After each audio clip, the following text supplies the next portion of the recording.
just my third girl. Yeah.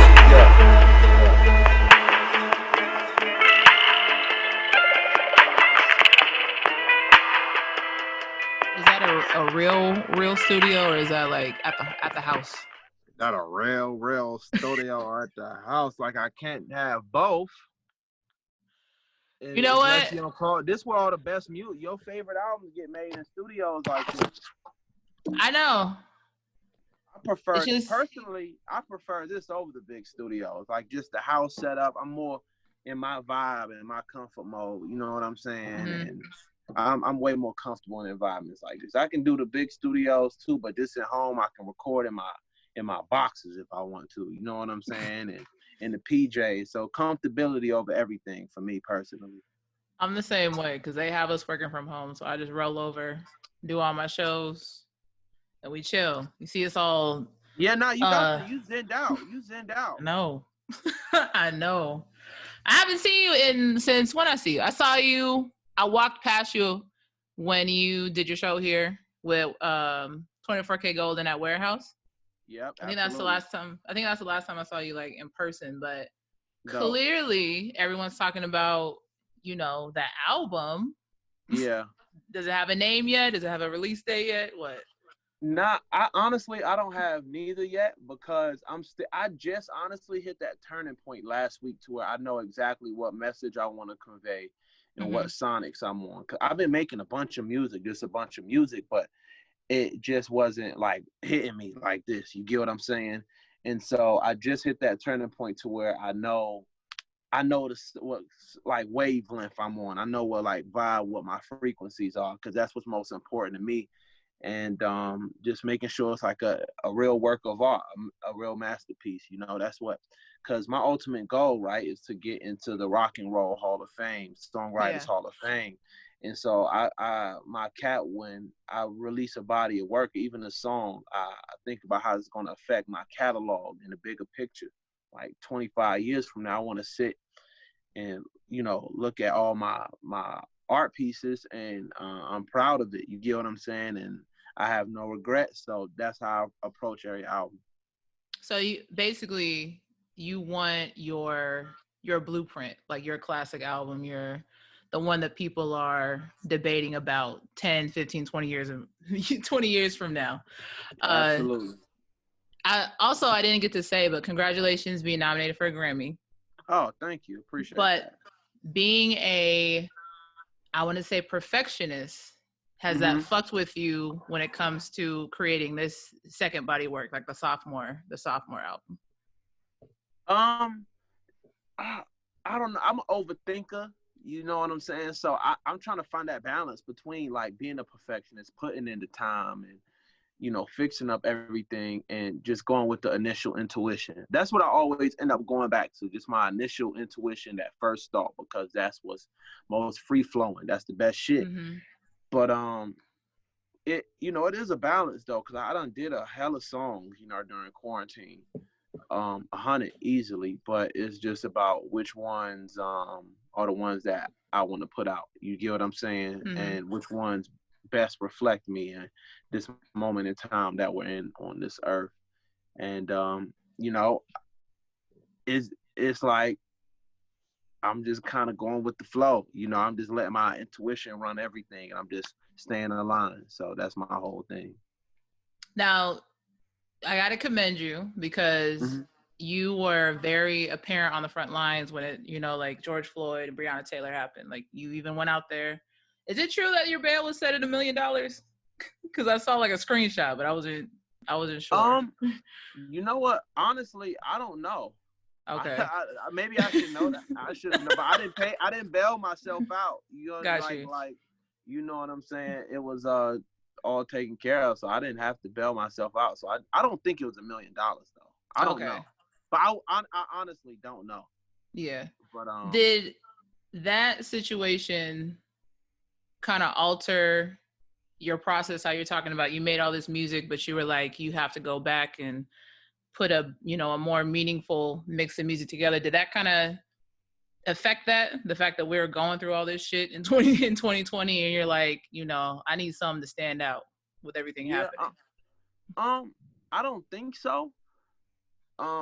Because I guess the way I look at music, right? You create music to perform it, and I feel like music, right, is one is the soundtrack to our lives, and we remember music and songs based on the memories that we make to the music. We remember songs based on memories that we make to the songs. Like I remember, if you're reading this, it was too late because that was my senior year of high school, and Legend. We used it for like our senior song, based on but nobody's really making memories now. You get what I'm saying? Besides these horrible ones from this year, you get what I'm saying? And so I take all that into account. But I say all that to say, I guess, but it's nothing that's happened this year is like overall surprising, right? Because to understand the present, you gotta, do the knowledge on the past, and I've done that to an extent. And I don't have all the answers at the end of the day, but once you do the research, on the past, you'll realize that this is all a cycle. You get what I'm saying? This isn't just something regular we're dealing with. We're dealing with a highly orchestrated, thought out, calculated system that has been specifically designed to keep us down. We ain't dealing just with no regular shit. And it's just up to our generation as a whole to just break that cycle, and like I said, I don't have all the answers in the grand scheme of things. I don't know shit, but in the grand scheme of things, but it's just up to us to continue to inspire, to uplift, to spread whatever little information I have, you know what I'm saying, and just continue to spread that. That's funny that you say that, because I think the fact that you are one of the more outspoken artists right now of your generation, and you are out on the front lines, people are generally just going to gravitate. Like, CORDAE has the answers. I'm gonna do what CORDAE does. Yeah, for sure. Like, and that's also like, it's like, what does Ja Rule think at a time like this? Dave Chappelle, but I've, like I said, I've done the knowledge. Like I was reading W.E.B. Du Bois, A. Philip Randolph, Thurgood Marshall when I was 10 years old. You know what I'm saying? Huey Newton, all of these things. I'm reading right now. I got my books right here, right in the studio, so it's real. I got my Black Skin, White Mask right here. Okay. My Revolutionary Suicide right here. So, like I said, it's something that's embedded within my DNA. You get what I'm saying? But even with me knowing what I know, which ain't in the grand scheme of things, I don't know shit. You get what I'm saying? So I'm not gonna act like I have the answers, because I don't. None of us do. But we just have to. I'm always gonna speak in what I believe in.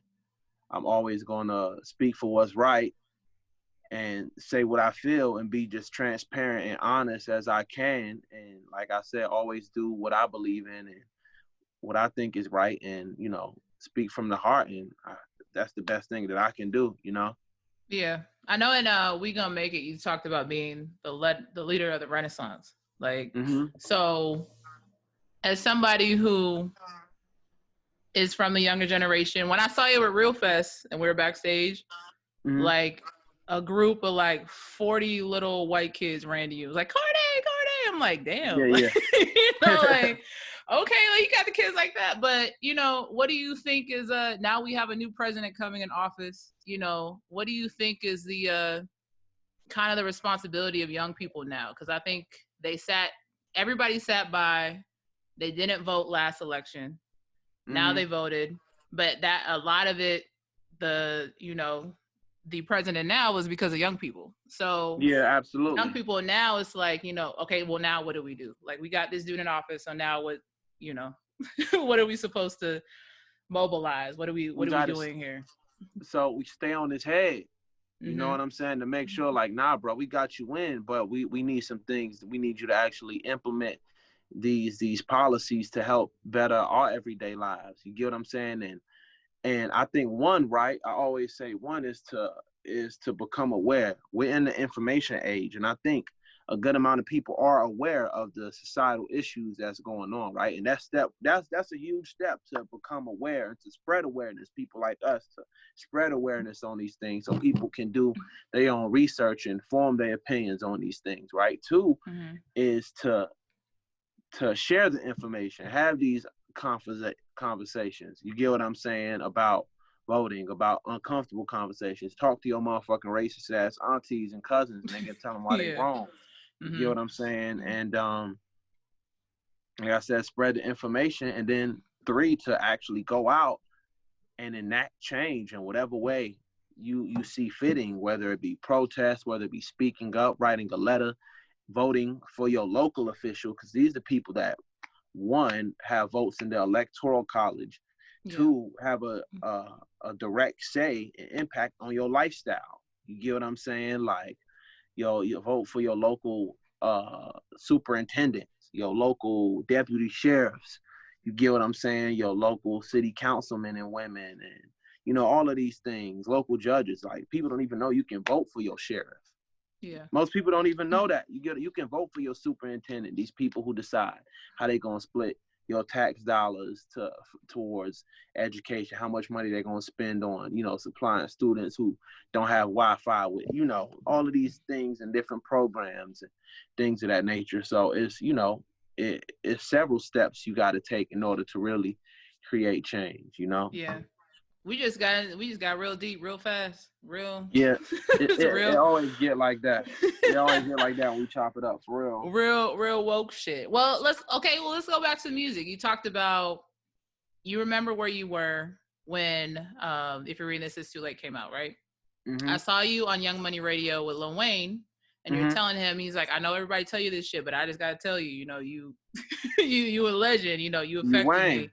It's Wayne, and we always have these conversations about Wayne's best tape, Wayne's best album, Wayne's best whatever. The Carter 3 you brought up, you're like, everybody knows where they're at when the Carter 3 dropped. So where were you at? I was in DC. I was at a cookout. My little cousin threw a cookout, and it was for his birthday. I remember that was the first time I heard Lollipop, and I was like, "Whoa, this new Wayne going crazy!" And then I went and I had the bootleg. I ain't gonna lie, I had the leak for the album, man, when it came out a week early. So yeah, I bought it off the bootleg. You remember this back when niggas had, I feel like an old head, the bootleg man. You know what I'm saying? Like, there is no bootleg man. What are bootleg men doing now in 2020? That had to be your area, because we were just straight on LimeWire. We were just downloading the shit, like.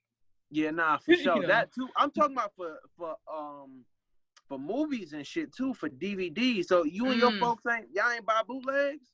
CORDAE, I'm from Seattle area. We did not have bootlegs over there. Well, now we definitely have bootlegs. Where I'm from, the clear CDs and movies.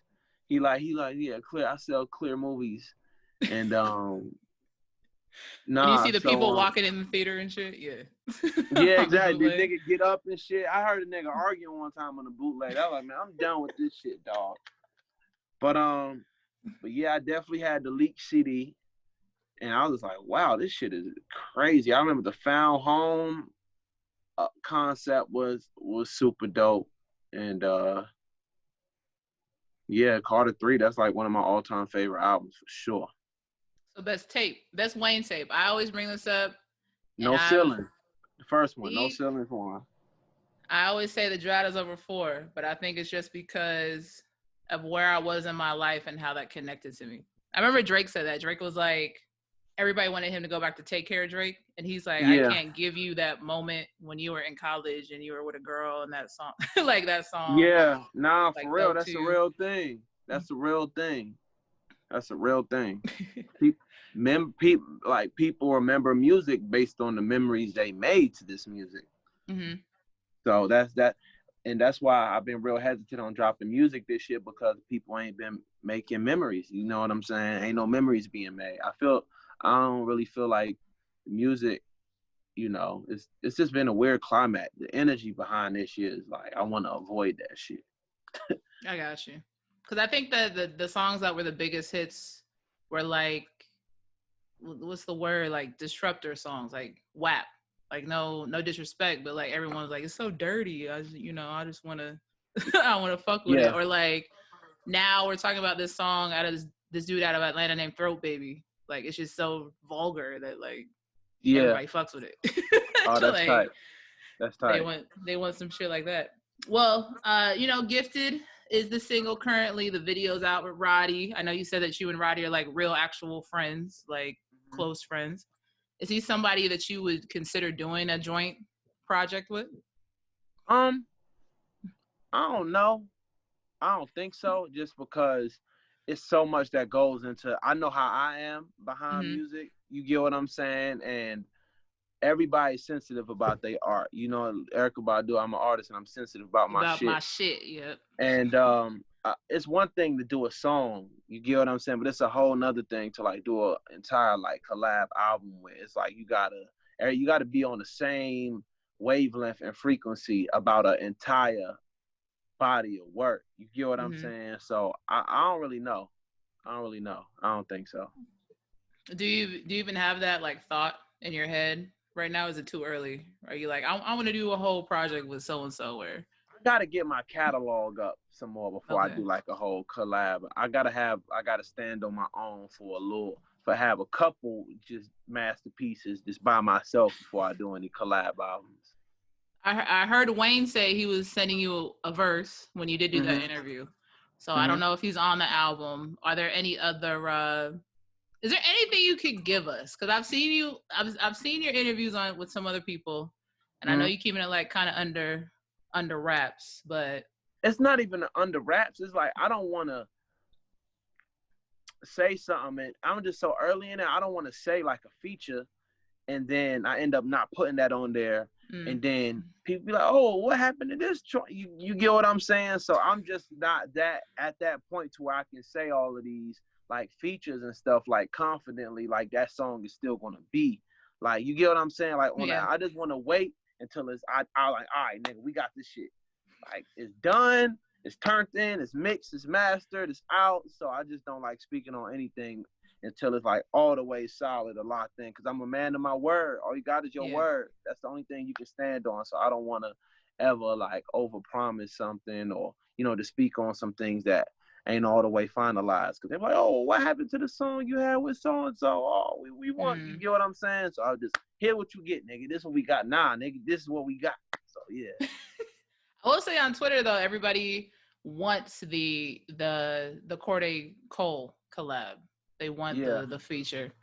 Has that ever came up? We got joints like just in the vault, but I people don't even know, like, he produced R&P. You get what I'm saying? With Anderson, yeah. So I'm, like I said, that's like, that's real life, bro. And whenever the time comes, you know what I'm saying, it's easy. But it's I don't like forcing anything. You get what I'm saying? Everything always happens at the time it's supposed to be. God's timing is perfect. And I just like to stay aligned, and but I'm sure it's gonna happen, like, whenever the timing is right. Yeah. I do gotta ask you, because I saw you tweeted about it. Tomorrow is the Super Bowl of the South. Yeah. Is Jeezy and Gucci. Yes. So who are you going for?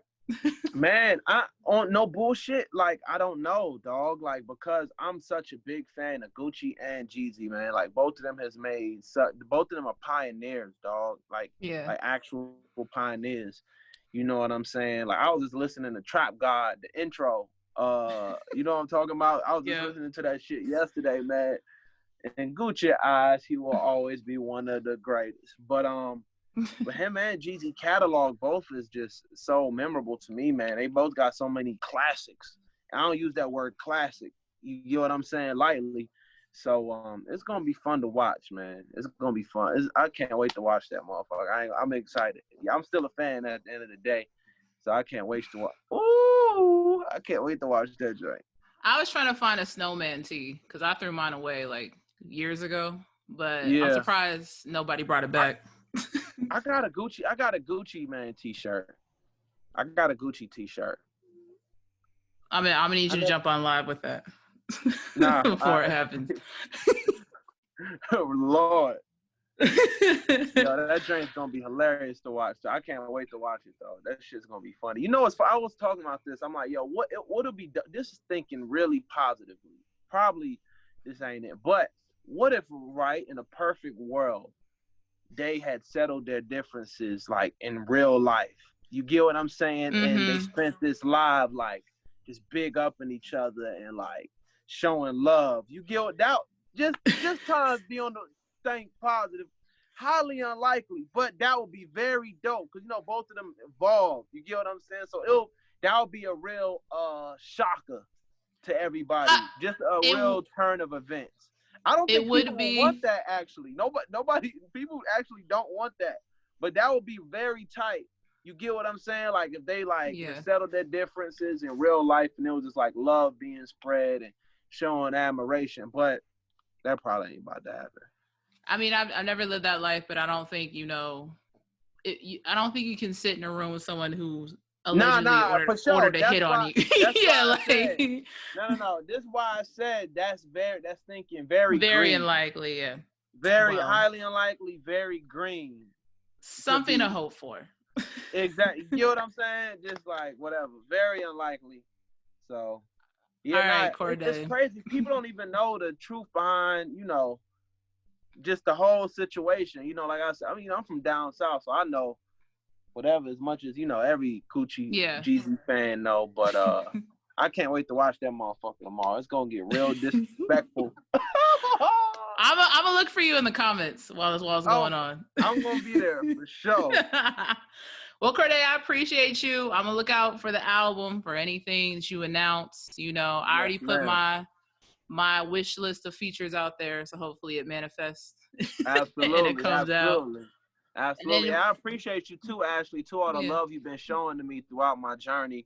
I don't take it for granted and it doesn't go unnoticed. And I'm just looking forward to all our future interviews throughout these next couple decades. So I appreciate all the love you be showing. Oh, of course. I'm waiting until we open up again and you can come back and, you know, have shows and everything. You know we locked in. You already know how we locked in.